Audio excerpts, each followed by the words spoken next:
कानी बहू। किशोरी लाल जी के बेटे राघव की शादी की बात जगह जगह चल रही थी, लेकिन किशोरी लाल जी को कोई लड़की पसंद ही नहीं आती थी। और उसकी एक ही वजह थी, किशोरी लाल जी का लालची होना।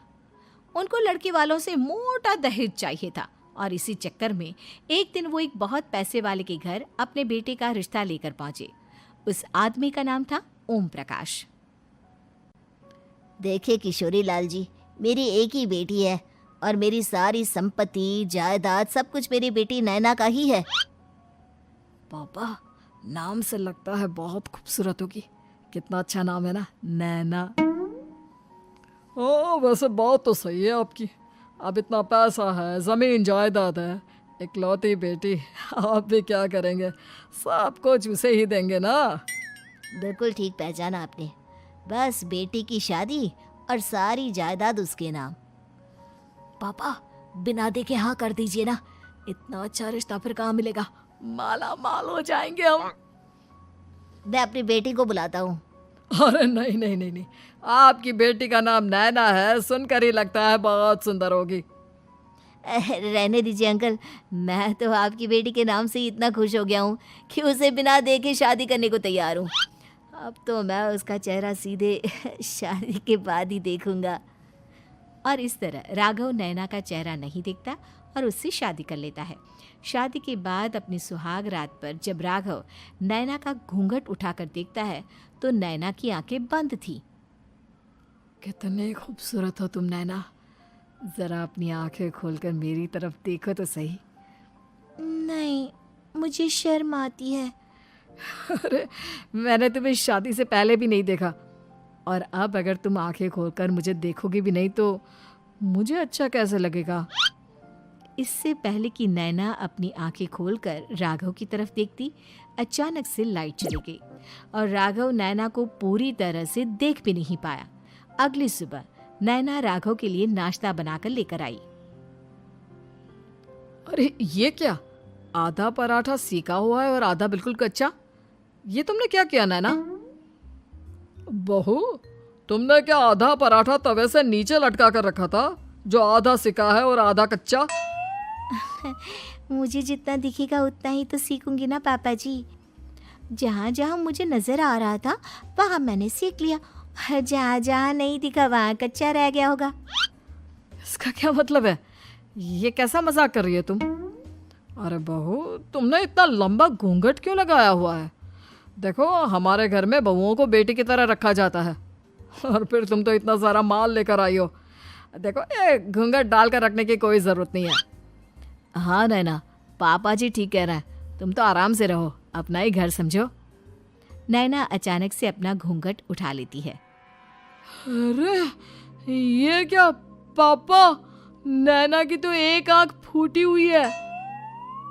नाम से नैना, लेकिन ये तो कानी बहू निकली। मेरे साथ धोखा हुआ है, धोखा। बिना दिखाए अपनी कानी लड़की मेरे संग ब्याह दी। मुझे कानी बीवी नहीं चाहिए। मुझे अभी ओम प्रकाश जी से बात करनी पड़ेगी। आखिर उन्होंने मेरे साथ ऐसा किया क्यों? अरे, आप लोगों ने ही तो पापा से कहा था कि आप लोग शादी से पहले मुझे देखना नहीं चाहते। अब मेरे पापा पर क्यों इल्जाम लगा रहे हैं? अरे लेकिन उन्हें बताना तो चाहिए था ना कि तुम कानी हो, एक आंख से तुम्हें दिखाई नहीं देता। किशोरी लाल और राघव नाराज होकर ओम प्रकाश को अपने घर बुलाते हैं। पापा जी, ये आपने क्या किया? शादी से पहले बताया क्यों नहीं कि नैना की आंखों में परेशानी है? अरे, आप ही ने तो लड़की देखने से मना कर दिया था। और लेकिन आप बता तो सकते थे। आपको तो हमारी बेटी की प्रॉपर्टी चाहिए थी, वो भी पूरी की पूरी। अब क्या हुआ अगर उसे आधा दिखाई देता है? प्रॉपर्टी तो आपको पूरी मिल गई ना। अरे ये क्या बात हुई? मेरी शादी प्रॉपर्टी से नहीं, आपकी बेटी से हुई है। अब ये तो पहले सोचना चाहिए था, तब तो मेरी प्रॉपर्टी देखकर तुम्हारी जुबान लप लपा रही थी। लेकिन मैं कानी लड़की को अपनी बीवी बनाकर नहीं रख सकता। पापा, कुछ करिए ना आप। हाँ, करता हूँ। देखिए ओम प्रकाश जी, आप हमारे साथ ऐसा नहीं कर सकते। और तुम देखो, अगर तुमने मेरी बेटी से शादी तोड़ी ना, तो जो भी प्रॉपर्टी मैंने तुम्हें दी है वो तो पूरी की पूरी वापस ले ही लूँगा, और आधी प्रॉपर्टी तुम्हारी भी लूँगा। अरे मेरी आधी प्रॉपर्टी भला क्यों लेंगे आप?